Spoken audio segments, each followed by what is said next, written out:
Hello and welcome to a video that's for you. Event leads to get ready for events here at NESCOM.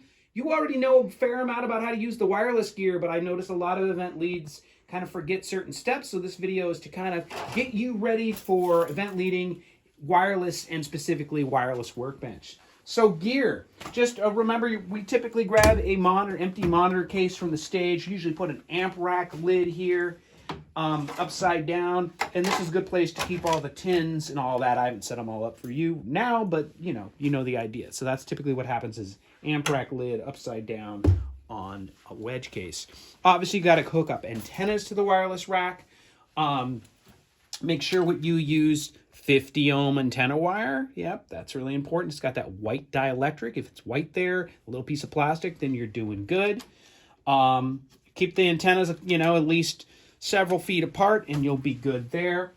On the IEM rack, you have to remember to connect the transmit antenna, which is stored in the drawer here, and it goes to the one here that says mains out because it's an output. So that's how you do that. Before also be sure to set all these guys to red so they're not transmitting when you're doing the scanning and syncing scanning part on wireless workbench. You don't want to have it avoid these frequencies. Likewise over here, we should have all your packs turned off, which is not letting me right now because it's battery locked. So none of these packs are transmitting frequencies for it to avoid. Other thing to remember on the back of the rack, when you're using the IEM and the wireless rack together, make sure they're networked together with an Ethercon cable going between them so wireless workbench can talk to both of them. Cool. As for a computer for wireless workbench, typically we use the older PC that's available in the smart rack, and also you'll find in the smart rack drawer a floater power supply that you can use. Once you get it booted, be sure to put it on the wireless network, the live sound wireless. Super important or it will not work. And then once you're in wireless network, boot up wireless workbench. And usually, knock on wood case, it works the first time and sees all the gears. Sometimes you got to go in and play with networking settings to get it to talk to the wireless card. If that starts happening, hey, call me or call somebody over who knows a little bit more about it. And the way it's working just fine. The way wireless workbench works for you is go from left to right. So start on inventory, and this is all our gear we have. And up here you can see all the ULXD microphones, and down here we can see the PSM 1000 transmitters. I like to name, this is kind of your input list. I like to name everybody first. It won't let you name until you unlock the gear. So double click this here. Type in the password. It is 0000. It's so unique. And that's the same for all the gear.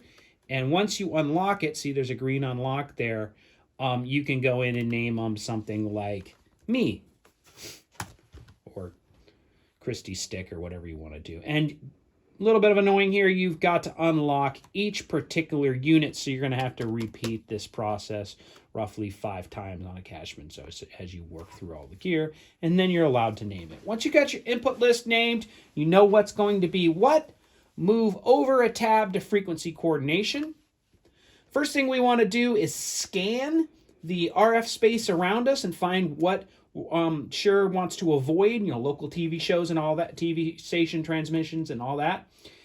Select one of the units over here. If it doesn't let you select it, you need to type in the password again.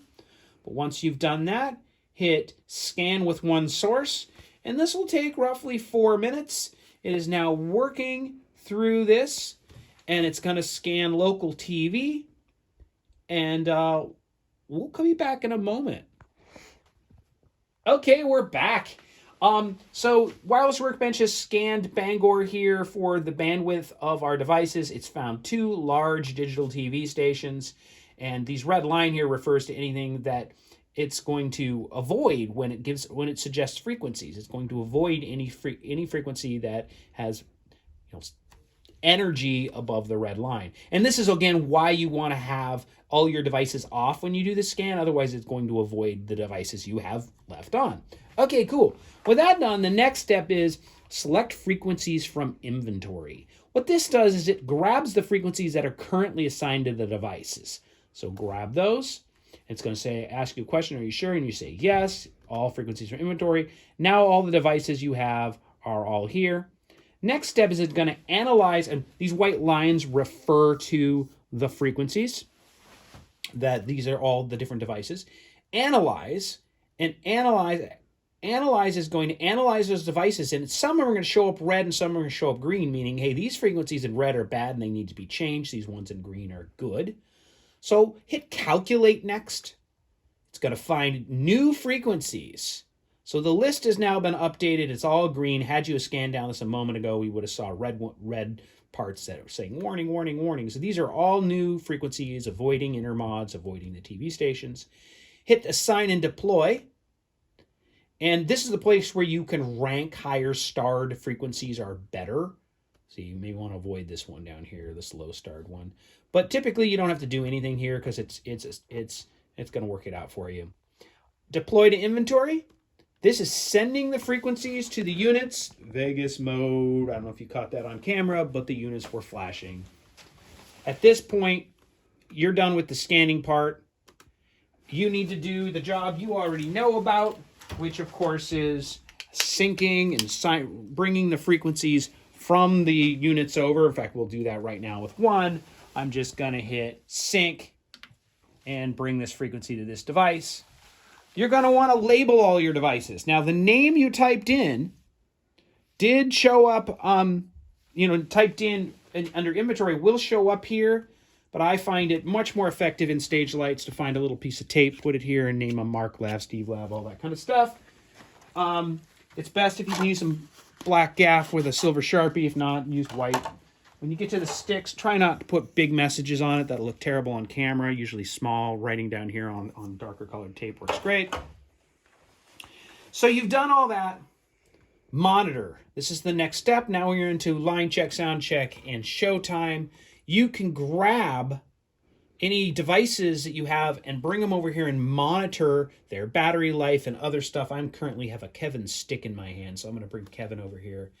And you can see it's showing which antenna it's using, A or B, what the signal strength is like. It's going to show audio level. I don't have any mic attached. It's going to tell you your frequency. And it's also going to tell you your battery life, which is nice. You can click this little guy here. It can actually show you the battery strength is currently at 100%. There's a bunch of other cool things you can do. You can monitor your chargers, how your chargers are doing. You'll want to play with this and how you want to lay it out. But this is a great way to monitor in showtime without actually picking up the transmitter. How you're doing. Okay, excellent. I hope this helps out. Have a great show. Bye-bye.